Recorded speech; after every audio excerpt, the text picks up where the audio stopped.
Omar Needlick found himself with a busted soda fountain, which meant he'd be mixing his famous ice cream sodas by hand. Omar had shoved a case of Coke into the back of his deep freeze, hoping to cool them down in time for the lunch rush. Then he got a little distracted, as shopkeepers often do, until little Nathan Anderson wandered in a few hours later and requested an ice-cold Coke. Uh-oh. Omar ran back to his freezer, hoping the bottles hadn't yet frozen to the point of exploding. They hadn't. But when little Nathan took a sip of Omar's ice-cold soda, things happened fast.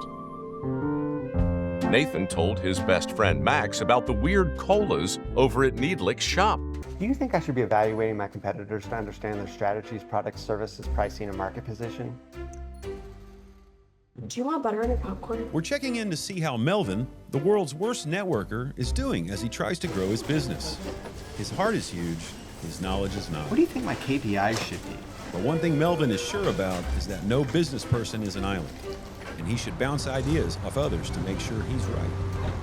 Should I be putting time into marketing my website? Don't be a Melvin.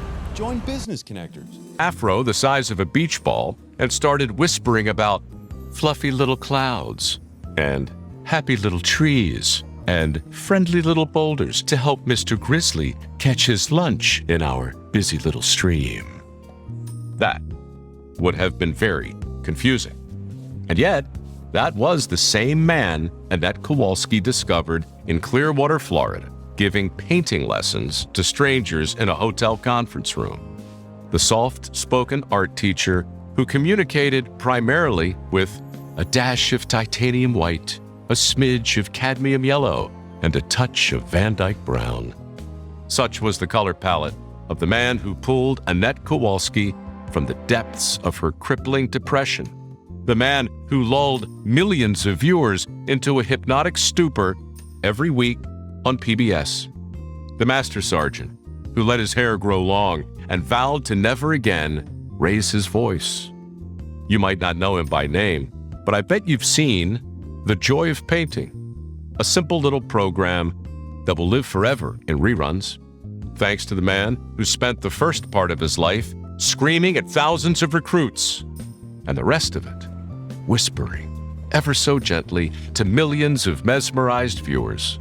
The beloved artist named Bob Ross.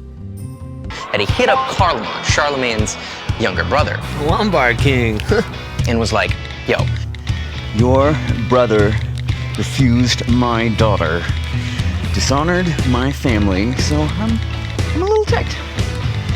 You want to start a revolution and take him out? No, ma'am. No. You know, I'm chilling. Come on, man. Too busy, you know. Dropping dead. as fate would have it, in 771, Carloman suddenly dies. Says the glass half empty. There's your problem right there. Because from where I'm sitting, I'm half full. That's easy for you to say. You're a glass. You don't have responsibilities. You don't think I have a family? A couple little shot glasses running around. I have friends who rely on me to hold them up. They're stacked up behind the bar as we speak.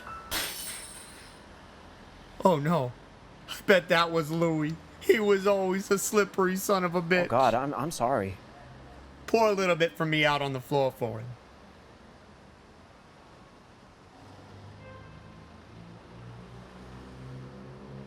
A little more.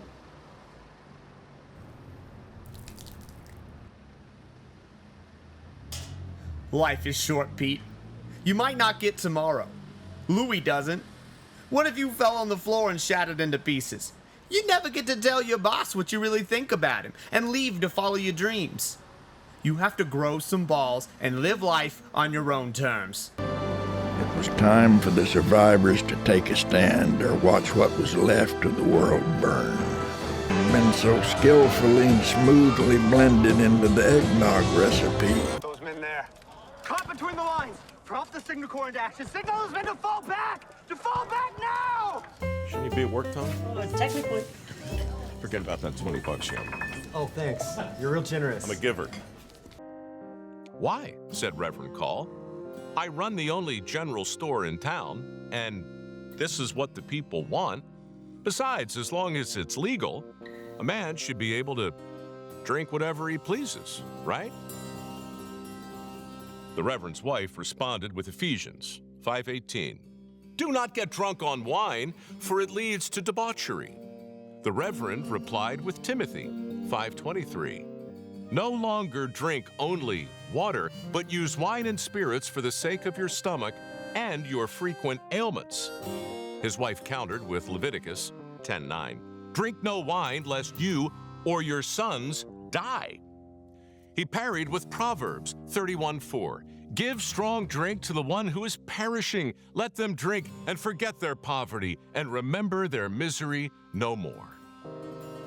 Exasperated, his wife implored him, "But you're never home anymore.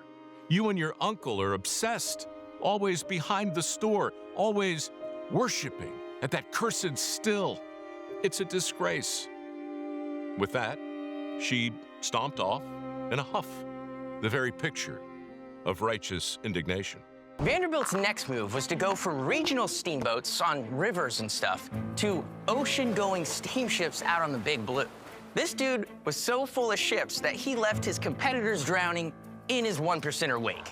But then Vanderbilt saw the future, a new wave of transportation that actually had nothing to do with waves. Trains. Give me some of that choo-choo action. Woo-hoo! And let's begin. Vanderbilt landed in railway transportation, and so did a whole lot of other shady Wall Street players. Competition was intense. Roll on, boys. Yes! Some for me, none for you. More for me, none more for you. In the end, Vanderbilt was victorious. Sorry, kids, but you're fired. You're fired, and you're fired, and you're fired. Especially you. Oh, don't be a sore loser, kid. Stop crying. John Adams' response? He wrote to lawmakers clearly worried. If the American colonists have the right to rebel against their virtual representation in Parliament, then why should women be virtually represented by men? John Adams had a really good point, but the issue was a little more thorny for men at the time. Women? And why shouldn't they have the right? The right? You said the right! Create a new modern government? Check. And send. Excuse me, Mr. President, but no one seems to know what covfefe means. Oh my gosh. Okay, let's try that again. So, how would a compassionate, financially responsible president respond to such a plea for help? Man, I'm on fire today. Mr. President, the press are confused about your new terms. Of course they are. What else is new? They would like a little more clarity on your last messages, sir. Clarity. I'm the most clear president ever. What about, what does Farah Whippa Kwa mean? Are you even speaking English?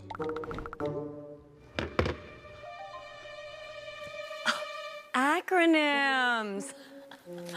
Oh. Oh. New York City? I don't care how big their apples are. I don't want them in my salsa. You better watch your mouth when you're talking about me.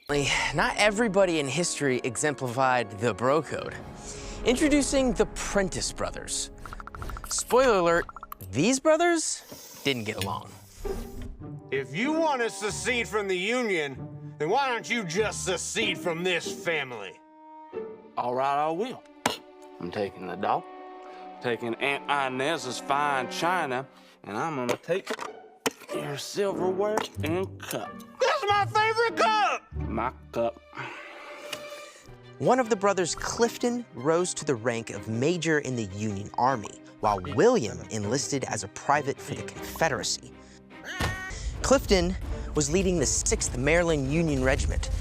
He was the first officer to enter the Confederates' defensive when he took a bullet to the chest that ripped away part of his sternum and delivered a major burn to his Confederate brother. I have no brother who would turn his back on his nation's flag. Joan, having no way of knowing what Prince Charles VII looks like, walks right up to him and addresses him, even though he's disguised amongst his other noblemen. Prince Charles! I'm at your service. I think she's talking to you. Me? You. How did you know it was me? You must hear from God. I'm on a mission from the Lord. I've had visions of French victory, and you as rightful king. I like what she's saying. But listen, in order to make that happen, I kind of need you to put me in charge of the army, okay? A teenage girl in charge of the army.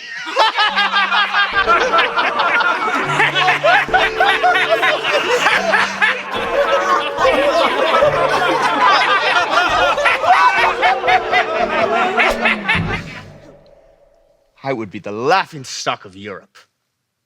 Get rid of this guy. It's like we're attached to the hip. Actually, we're attached more in the torso area. This is what I get daily. He's always correcting me. You don't exist. I've always existed. I'm immortal. A great ceremonial bonfire would be lit on top of this hill. The High King Leary had a law that no other fire could be lit during this festival. Only I can light bonfires. I believe you're all mistaken. This is merely a depiction of pulling one's inner child out of your own metaphorical pickle barrel. Yes. Our true selves coming out of the brine. Confidence and courage are the essentials of success in carrying out our plan. You people must have faith. You must not be stampeded by rumors or guesses. Let us unite in banishing fear. And send. That was probably the greatest communication that has ever been communicated by a communicator who's ever communicated.